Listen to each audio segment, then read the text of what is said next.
আসসালামু আলাইকুম everyone, welcome to Mithila slash life. আজকের ভিডিওটি থাকছে আমার অ্যানিভার্সারি সেলিব্রেশন নিয়ে। তো প্রথমেই আমি হুইপড ক্রিমটা বানিয়ে নিচ্ছিলাম। এই হুইপড ক্রিমের রেসিপিটা আমি খুবই তাড়াতাড়ি আপনাদের সাথে শেয়ার করব। মাত্র একটা ইনগ্রিডিয়েন্টস দিলেই কিভাবে ক্রিমটা স্টিফ থাকবে, একদমই গলে যাবে না। এটা কিন্তু একদম জেলাটিন আর আগার আগার পাউডার ছাড়াই বানানো। কেকটা কিন্তু আমি আগেই রেডি করে রেখেছিলাম, আপনাদের দেখিয়েছিলাম। আর এই বাটারফ্লাইগুলো আমি আগে প্রিন্ট আউট করে রেখেছিলাম।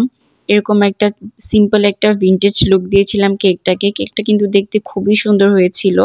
তারপর আমি উপরে বাটারফ্লাইগুলো বসিয়ে দিয়েছি। কেকটা দেখতে আরও বেশি সুন্দর লাগছিল বাটারফ্লাইগুলোর কারণে। আর আমার হাজব্যান্ড আসার সময় আরেকটা কেক নিয়ে আসে।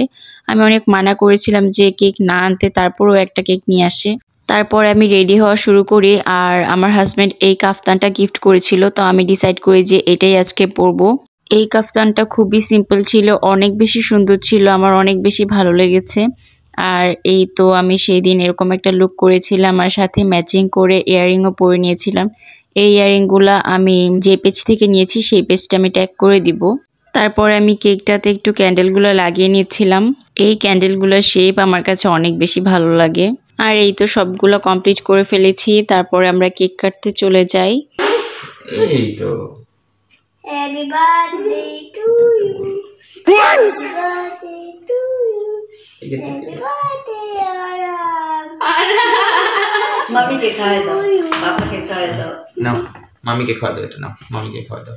তো আপনারা কিন্তু বিভ্রান্ত হয়ে না, এটা কিন্তু আমার অ্যানিভার্সারি ছিল, আরহামের বার্থডে না। তো বলেছে ছোট মানুষ, ও নিজে এটা বলে খুশি হচ্ছিল আর কি। তাই আমরা আর কিছু বলিনি, ওর খুশিটাই তো সবার আগে। তারপরে ও সবাইকে কেক খাইয়ে দিচ্ছিল।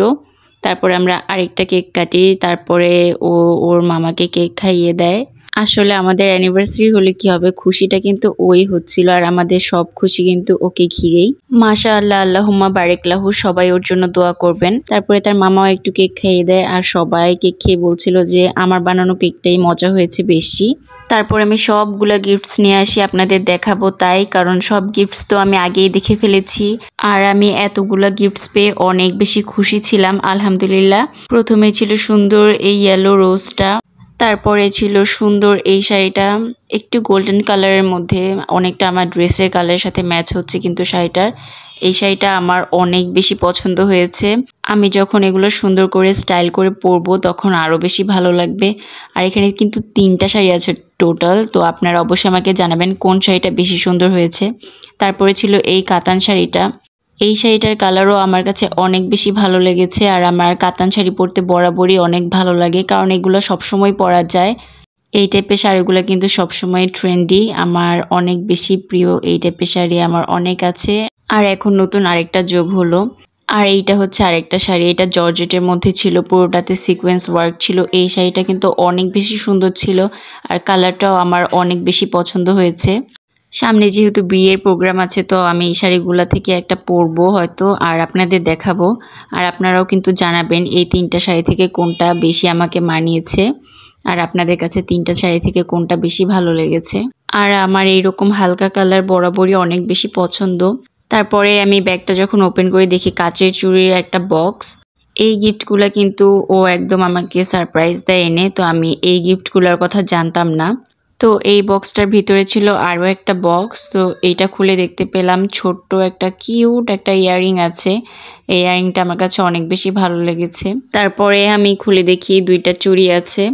আমি ভেবেছিলাম কি কাচের চুড়ি আছে হয়তো, কিন্তু ও আমাকে কাচের চুড়ি দেয়নি, ও আমাকে দিয়েছে শাড়ির সাথে ম্যাচ করে পরার মতো চুড়ি, যাতে আমি ওই পার্টি শাড়িটার সাথে ম্যাচ করে পরতে পারি। তো ওইগুলোর সাথে কালার ম্যাচ করে দিয়েছে। এই চুড়িটা ছিল অনেক বেশি সুন্দর। Thank you so much Rafi আমাকে এতগুলা গিফট দেওয়ার জন্য, আর সবগুলাই আমার পছন্দের গিফট। আমি অনেক বেশি খুশি হয়েছি এগুলা পেয়ে। তারপরে ছিল আড়ং-এর একটা প্যাকেট, আর এই গিফটগুলো দিয়েছে মিকাত আপু। তো আমার হাজব্যান্ড যখন শপিং করতে গিয়েছিল তখন মিকাত আপুকে ডেকে হেল্প নেয়, আর মিকাত আপু তো হেল্প করে, সাথে সাথে আমার জন্য আর ওর জন্য কিছু গিফট দিয়ে দেয়। তো ওর জন্য এই কফি মগটা দিয়েছিল। ও যেহেতু বাসায় কোনো চা কফি খায় না, তো এটা তো আমিই নিয়ে নিলাম। আর এই প্যাকেটটা থেকে বের হয় সসার। এই মাগটার সাথে এই সসারটাও ছিল, এটা কিন্তু আড়ং-এর, এটা অনেক বেশি সুন্দর ছিল। তারপরে বের হয় একটা ক্যান্ডেল। এই ক্যান্ডেলটা কিন্তু অনেক সুন্দর, আড়ং-এর ক্যান্ডেল আমি নিজেও কিনি, আমার কাছে আড়ং-এর ক্যান্ডেলগুলো অনেক বেশি ভালো লাগে। আর তারপরে ছিল কিছু ক্লিপ। এই ক্লিপগুলো কিন্তু আমার মেকআপ ভিডিওস করতে কিন্তু অনেক বেশি কাজে লাগে, তখন আমি ইউজ করতে পারবো। আর তারপর ছিল সুন্দর একটা পার্লের ইয়াররিং। এই ইয়াররিংটার কালারটা এরকম যে সব আউটফিটের সাথে ম্যাচ হয়ে যাবে। তো মিকাত আপুকে অনেক অনেক থ্যাংক ইউ আমাকে এত ভালোবাসা দেওয়ার জন্য। আর এই গিফটসগুলো কিন্তু অনেক বেশি আনএক্সপেক্টেড ছিল যখন ও আমাকে এই গিফটসগুলো দিল আর বললো মিকাত আপু দিয়েছে, তো আমি একদমই কিন্তু সারপ্রাইজড হয়ে গিয়েছিলাম। তো আপুর দেওয়া সবগুলো গিফটসই এত বেশি সুন্দর ছিল।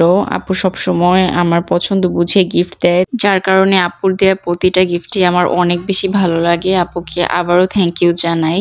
আর এটা ছিল তার পরের দিন, মানে 23 তারিখ রাতে। সেই দিন আমি রান্নার আয়োজন করেছিলাম। আর এটা ছিল বাটার চিকেন, উপর দিয়ে আমি একটু ক্রিম দিয়ে নিচ্ছিলাম, তাহলে কিন্তু দেখতে আরও বেশি সুন্দর লাগে। তো সেই দিনের মেনুতে ছিল পোলাও, তারপর ছিল ভেজিটেবলস, তারপর ছিল ডিম ভুনা, আর এটা ছিল বালাচাও ভর্তা। তারপরে এখানে আমি কিছু শামি কাবাব ভেজে নিয়েছিলাম, আর এই ছিল বাটার চিকেনটা। তো খুবই সিম্পল একটা মেনু ছিল, আর বাটার চিকেনটা কিন্তু অনেক মজা হয়েছিল। প্রায় অনেক দিন পরে আমি বাটার চিকেন রান্না করলাম। আর ডেজার্টে ছিল পুডিং, এটা করেছিলাম 3 লেয়ার পুডিং। 3 লেয়ার পুডিংটা আমি অনেক দিন পরে করলাম, কিন্তু এখানে আমি একটা ভুল করে ফেলেছিলাম। ডিম আমি একটা কম ইউজ করি, যার জন্য পুডিংটা একটু নরম হয়েছিল, কিন্তু টেস্টটা খুবই ভালো হয়েছিল। আর কাটার পরে হয়তো 3টা লেয়ার বোঝা যাচ্ছে। আর এই তো এইভাবেই আমরা দিনটি উদযাপন করলাম। তো আপনাদের কাছে কেমন লাগলো ব্লগটি অবশ্যই আমাকে কমেন্ট করে জানাবেন, আর অবশ্যই আমার ইউটিউব চ্যানেল সাবস্ক্রাইব করে দিবেন। Thanks for watching.